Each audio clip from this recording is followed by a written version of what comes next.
Hello and welcome back to Cemetery Mary. On the last episode, we worked with Twyla to find Reginald in a hardware store in which we cornered him.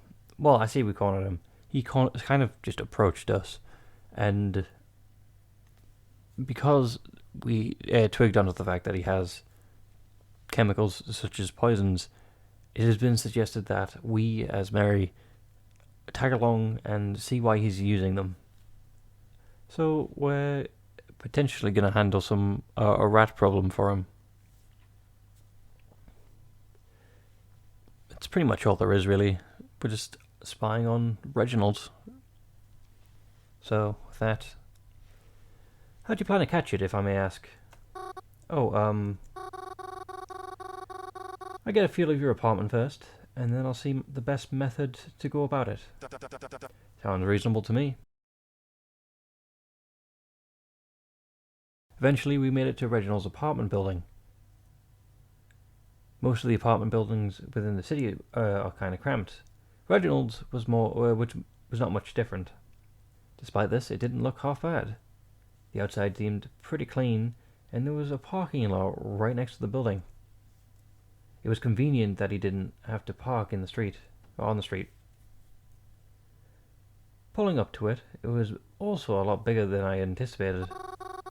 Wow, this place is huge. Oh, please. It only looks big from the outside. It only looks nice from the outside, too. Still, this seems like a nice enough place to live. It works, I suppose. Though, I think one day I'd like to have a house. I like my privacy and alone time. It's very fair, honestly. Really? I mean, who doesn't enjoy time to themselves, really? Be so open and friendly. Oh, you think so? I don't quite see things that way. How do you see things? We stepped inside Reginald's apartment, and already I could see what he meant and when he said it looked a lot nicer from the outside. It wasn't terribly dirty, but it definitely looked like there was some dust around. On top of that, it was incredibly plain. Dull of anything except doors and an elevator and a stairwell. Not even a decorative plant. I mean, you don't have to water those, but even then, those aren't the best decorations. To top it all off, there was a faint smell in the air that was just not good. I don't quite know how to describe it, but it was definitely unpleasant. I'm on the top floor. That sounds like a pain. I think I'd rather have something close to the ground. I don't know, especially if you've got like shopping and groceries and stuff you have to carry. Because eventually the elevator's going to break at least one day. Our elevator is broken. Exactly, see? However, so I hope you don't mind taking the stairs. Gotta get legged in. That's fine, I don't mind one bit.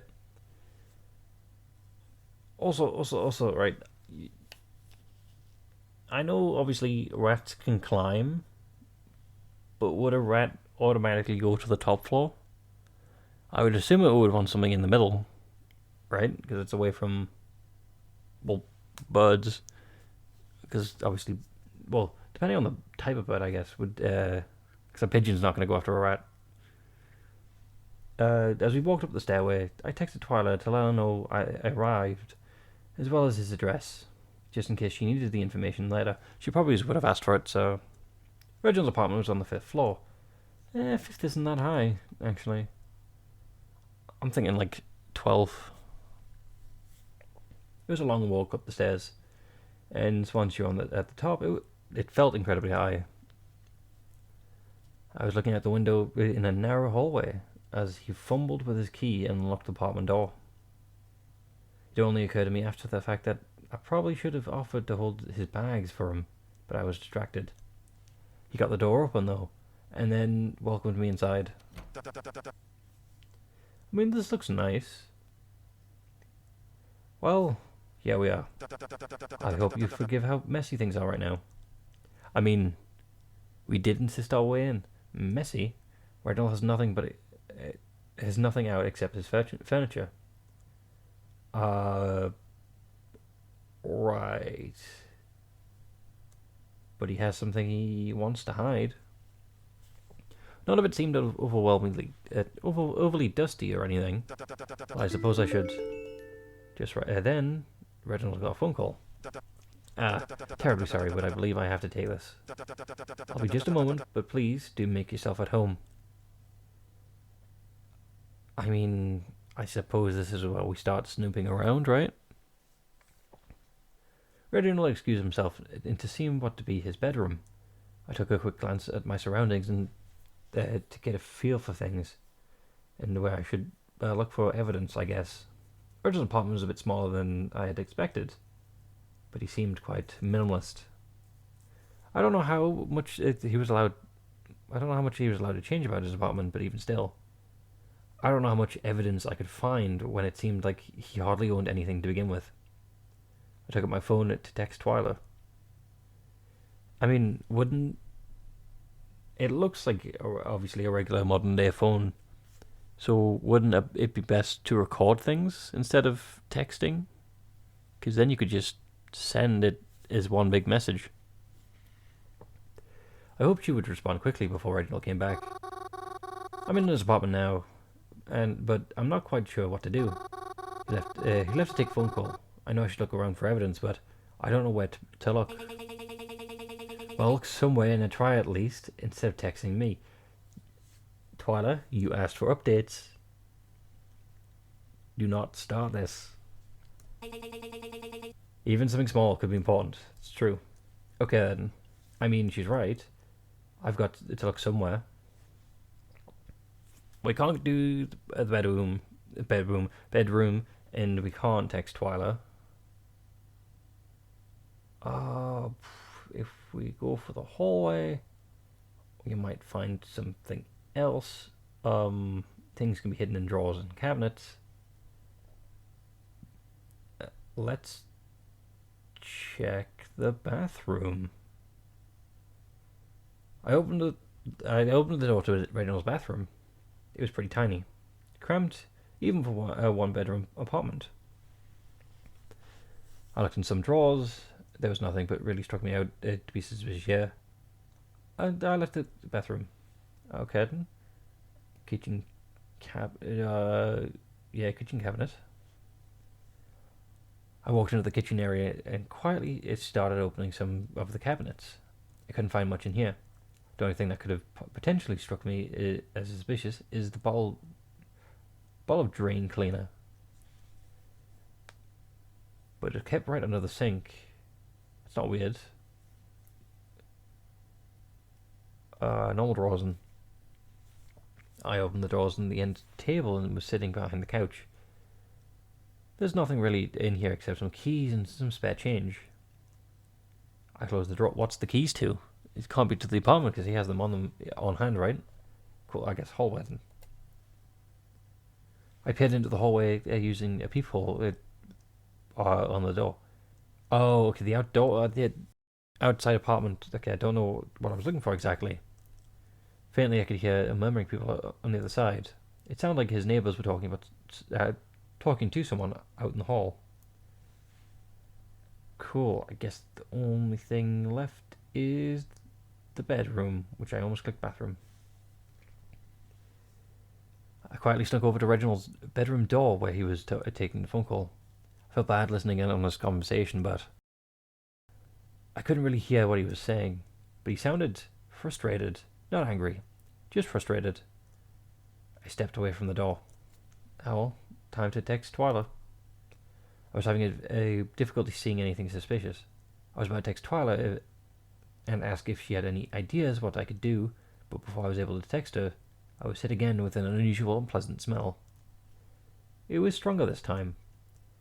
It was definitely something in the apartment. I followed the scent of the door at the end of the hallway in the apartment. It led me to a room with an oddly placed wardrobe in it. Do you have any skeletons in your closet? The smell was coming from this. Twyla, there's a weird smell in this apartment. I think it's from a wardrobe in here. Is it locked? I don't know, I haven't tried opening it yet. Do I dare open it? What if there really is something in there? What if there's a body in there? It's probably just rubbish. It's gonna be like a bag of garbage, and she'll be like, "Oh, I told you to mind the mess. What should I do? Would I just pretend I didn't see it? Would I run out? Would he know? Yes to would he know? Should you run out? I mean, realistically, you should, yes. But no one ever does in movies and any form of media. Anyway, Mary, are you okay? Have you opened it yet? No? Then what are you waiting for? You don't want to get caught by him? Yeah, pretty much. What are we going to find? Twilight was right. I don't want to get caught. And knowing what was in there was important, even if there wasn't something pretty. I reached out my hand for it, but the wardrobe shook. The wardrobe shook? Really? And that's what's stopping you? You're wasting time. You better open it then. And again, she was right. I don't have a lot of time. And if it moved like this, something or someone had to be in there. I had to know, or else I'm letting another person really open the door. Yeah, open the door. I reached my hand towards the handle. It wasn't locked. And inside,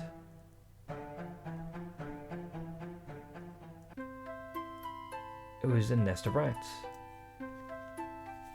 There's also rope. Okay, just like Reginald had said, he'd been having problems with. It looked as though the mama had become... Oh, not too long ago. Okay. Yeah. I guess that explains the smell and the shaking.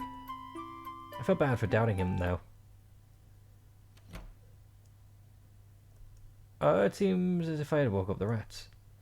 The mum looked like it was going to attack me, but Reginald was here and he held the door shut in time. Reginald, I'm so sorry. I can explain. I was looking for the... Were you about to say you were looking for a body? It's quite alright. You went looking for the rat by yourself, right? But it was irresponsible of me to let you do that on your own. How old is Reginald compared to Mary? Because if he's talking about responsibility, if that rat infected you with something and bit you, then I would just feel so awful. Hey, it's okay. I'm fine. See, I shouldn't have been looking through your stuff like that. That was really awful of me. I'm sorry. No, don't apologize. I'm the one who's sorry. Letting you come over when my apartment is in such a state that we have not seen, not a speck of dust out of place compared to the whole apartment complex. I'm sorry, but it's probably better if you leave now. Is that because of the... Okay, but you still have rope in the wardrobe. Alright. And I'm gonna have to try and make a mental note of that as much as possible. That's understandable. I'm very sorry. I apologize to Reginald for a few more times and I left for good. But he assured me that each time that he was the one who was sorry. I looked really embarrassed. I felt it so bad. He asked me if I wanted to ride home, and I told him it was okay. I'd just take the bus. He was also kind enough to reassure me that he would look for a rat specialist and something to pick them up, rather than use the poison. I mean, considering it just started a family, that's nice of him. Because he knew how much it bothered me. He was sweet. As I hopped onto the bus home, I checked my phone. Mary, are you okay? Did you find anything? Sorry, I didn't respond earlier. I opened the wardrobe, but there was a rat in there after all. Damn it. That doesn't help our case at all. Actually, there was something a bit unusual that I spotted while I was in there. What was it? You said that you bought rope earlier, right? Yeah, why? Well, I opened the closet and noticed that there was already some there. Is that so? What do you think he needs it for? There's a lot of things you could use a rope for. Not a lot of them good. Some of them might be good. But there's always, obviously, the negatives. Twyla. Okay, hey. Are you there? It's late. I wasn't sure you were still going to message me tonight. I just had a busy day. Understandable. As did I. For some reason, I have a feeling our days were busy in different ways. That's probably true. You must be tired then. After such a busy day. I guess so. Well, I won't keep you up any longer than I have to.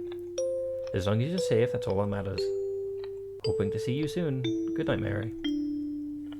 I may as well just be pleasant to him. Or them. Or her. I'm gonna say him anyway. It's been a few days. I haven't heard from a lot from Twyla, but I guess that's expected. Enlightenment, ram ahead with the flowers. Normal people scare bees. I wanna find out if there's an actual fact behind that. At least not necessarily a fact, or just rather a story. Okay, cool. But I guess it's all right. Did I skip something? I guess wait, no, I did skip something. She wasn't. She didn't really update me on our situation, but I guess that's all right. She seemed to have everything under control, I guess. The problem with that is, if one person has control, the moment they get taken out, everything goes into chaos. She only really calls me up when she really needs me for things. Other times, we just happen to run into each other. But I'm okay with that. Really, I am. These are really big things after all, and it's kind of her thing more than it is mine. Like, I'm kind of just the sidekick in all this. It's more like brains and I guess charm, people skills. So it's not specifically one person with a little bit of help.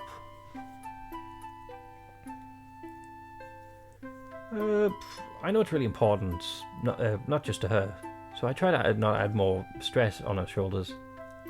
Even if I know I get on her nerves sometimes. I mean, it feels like everyone gets on her nerves at some point. I wish these weren't so expensive.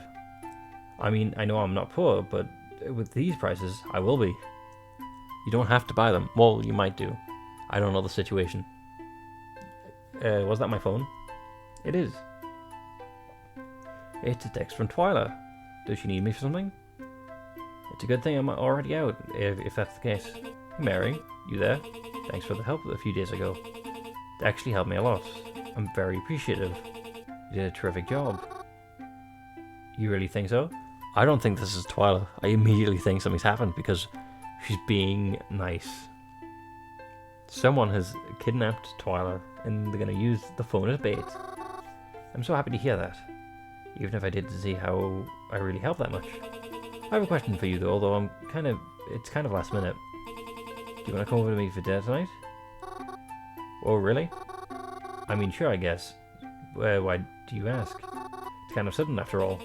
Yeah, I know. It's kind of like a family dinner thing. I wasn't going to invite you, but then my uncle suggested I do. Since you've been helping me out so much, I thought it would be the polite thing to do. And he's right.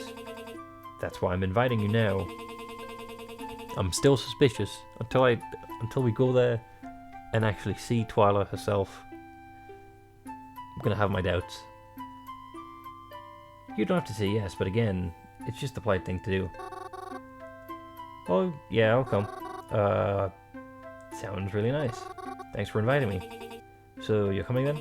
Alright, I can have my driver pick you up. Send me your address, and I'll forward it to him. You can expect him around 6-ish. Oh, that won't be necessary. I'm just gonna eat. Cool. He's just gonna eat at the cemetery. You're gonna be at the cemetery. Really? Yeah. It's just the easiest. Whatever. Just make sure you're ready. We didn't ask about the clothing situation. Is it like formal? A formal dinner? A casual dinner? When the time came around, I was waiting at the cemetery like I said I would be. I recognized the car and the license plate from the last time we drove together and got in. That's fair. The chauffeur was the same too. Okay, fair enough. Seems like things are safe. He didn't say a word to me, and I didn't say a word to him. It was a very quiet drive as we made our way to Twyla's house. Okay. Upon arriving there, it had already turned dark. I noticed that the fountain in the front of the house had been lit up. It cast an elegant glow all around. I also noticed that there was quite a few cars in her driveway, parking area. I don't know. I would just assume... I would assume driveway, sort of. I don't know how to describe it. It was large and it was made of bricks and there was a lot of cars there. It made me kind of nervous. So this is a party. I know she said it was a family dinner, but it seems like a lot of people. Would it really be okay being here? It already seemed like I didn't belong. I got out of the car and it drove off as soon as I closed the door behind me. I guess I had no option to turn back now. I climbed the stairs and upon making it to the top, rang the doorbell. Without even being inside, I could hear the commotion going on within. Without even hearing her come to the door, she opened it suddenly. And quite honestly, I didn't expect to see her dressed like that. Is this not what she was wearing at the club? Or do we not see her at the club in this timeline? I forget. Whoa, you made it after all. I was beginning to think you cancelled on me. Was there a lot of traffic? Or was my driver late at getting to you? No, but you're dressed more fancy than I anticipated. Here, come inside. I don't want to let the bugs in by keeping the door open. Yeah, I'm not used to this either. I'm kind of just as stunned as Mary is. As I stepped inside, there was many people, all talking and chatting.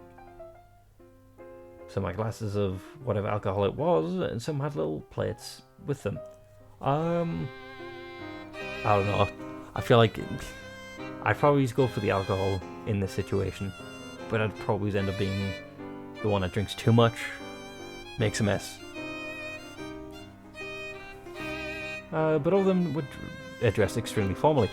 I did say you should ask what kind of formality it was, what the dress occasion, like party formal, the type of stuff you wear at two weddings or extravagant sweet 16s. Well, this is some kind of event. Twyla, this is so embarrassing. You didn't tell me people were going to be dressed like this, or there was going to be so many of them. I feel so embarrassed. Why didn't you tell me? I would have at least dressed up more. Don't be so dramatic, you're fine. You dress semi-formally all the time anyways. Yeah, semi-formally? What's full formally? I have to go make sure dinner is running smoothly, but you can do what you want until then. Just as long as you're not snooping through my things or anything. That is a habit that you have pushed onto us. You do not get to blame us if we do. Wait, I can't just stay with you. You're the only person I know, Twy. No offense, but you'll just get in the way. You'll be fine though. See you during dinner. Okay, I would hate to be in Mary's situation. The only person you know leaving you at the party. I mean, on the bright side, I guess, you expand your social circle, but I'd probably just be standing in the corner, not knowing who to talk to. Twyla left shortly after that, leaving me to wonder why I agreed to come in the first place. When she said family dinner, I guess I imagined something much different, like specifically just the family, not a dinner hosted by the family. A quaint evening with some extended family and a nice meal. This was different from the sort of party she was throwing. I don't know how many of these people were actually family, but I think it was more than obvious that I wasn't. I mean, is it like because of heckler and stuff like that, like genetics, or is it because you could? I'm assuming you could be still. I felt like everyone was staring at me. It brought back bad memories of mine. I tried to find some place where I could sit and not bother anyone until dinner was ready.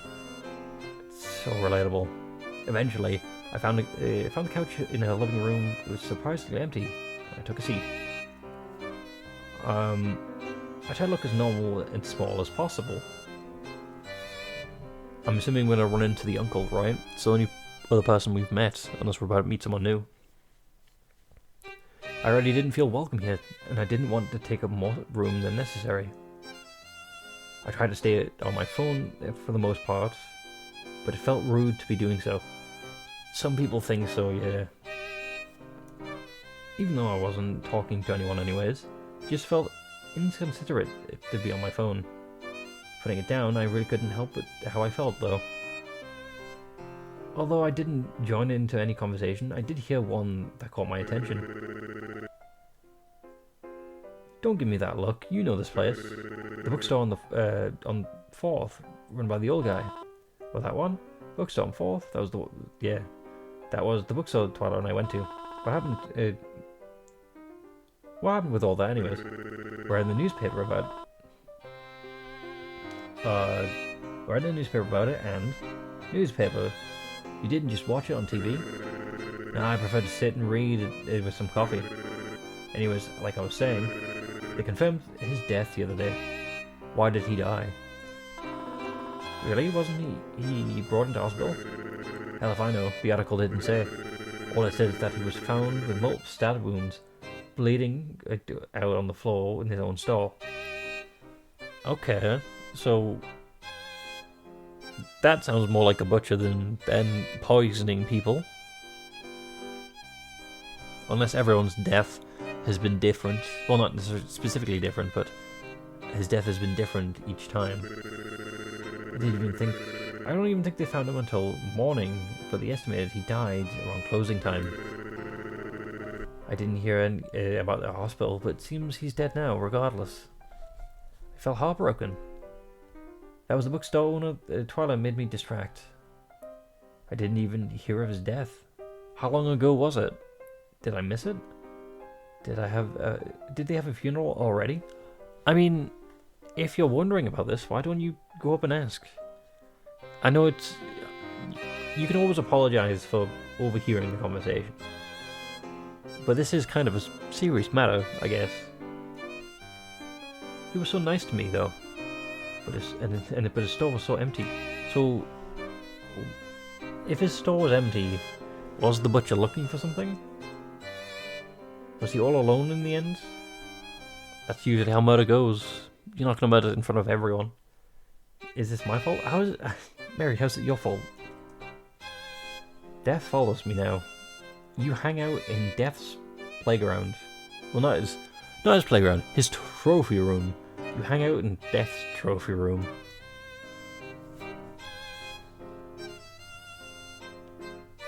The world is Death's playground, I guess. Who's going to be next to die? Whoever's the oldest. Deep in my own thought, I almost tuned out of that conversation, but then I heard another thing that made me snap back into it. Is he even here at all? I haven't seen him, but I wouldn't be surprised if he isn't. Not like he does anything anymore anyways. Denzin was always pathetic. Maybe now he's finally realizing that. Denzin, that's Twilight's uncle, right? You sure you want to be saying that so loud? What if he is here, and he hears you? He'll challenge you to a duel. A duel? Does it matter? Not like we'll get kicked out or anything. I guess that's true. I thought it was pretty cruel of them to be talking about him like this. This is his place, right? I know I don't know him well, but I can't really help feel bad for him. They're talking so cruelly about him in his own house. I hoped he wasn't here, and if he was, I hoped he didn't hear anything. Can't imagine hearing someone talk about me like that in my own home. Isn't that what Croven does? Well, actually, is dinner ready? People around me started to leave into the next room. Thought of having to sit at a dinner table with them made me feel nervous. I thought about staying in here instead, but obviously Twilight will drag you there. In the end, I got up and followed them into the dining room. Upon entering, it felt very different than the rest of the house, because I'm assuming it's like the exaggerated long table. Twilight's house was classy and colourful, but the room was drenched in white. The only thing to offset was a brown long dinner table in the centre. And what a long table it was. It felt like the kind of you saw in movies. People getting to sit. Hastily, I looked for Twyla. On one other table, I noticed Denzin was here after all, and he took a seat. Is he not at the head of the table? I hope those talking bad about him weren't near. On the other hand, I caught the sight of Twyla beginning to pull her chair out. She saw me. I think she must have sensed how nervous I was because she gestured me over to her. Oh, thank goodness. Mim wheeled there as quickly, but also as politely as I could. I was also planning to take a seat next to her, but another man got there before I did, and sat down. So I took the one next to him. I was still in talking distance of Twyla, so I guess it was okay. Why not go on the opposite end of Twyla? Because then you got like direct eye line. People began to talk, as well people do, and I started to tune into that conversation again. We'll find out more about this conversation next time, I suppose. Oh, hopefully you enjoy. It was, I don't know. It just seems kind of like the next part of a story. But with that, yeah. Hope you had fun. And hopefully I can see you in the next one. Goodbye.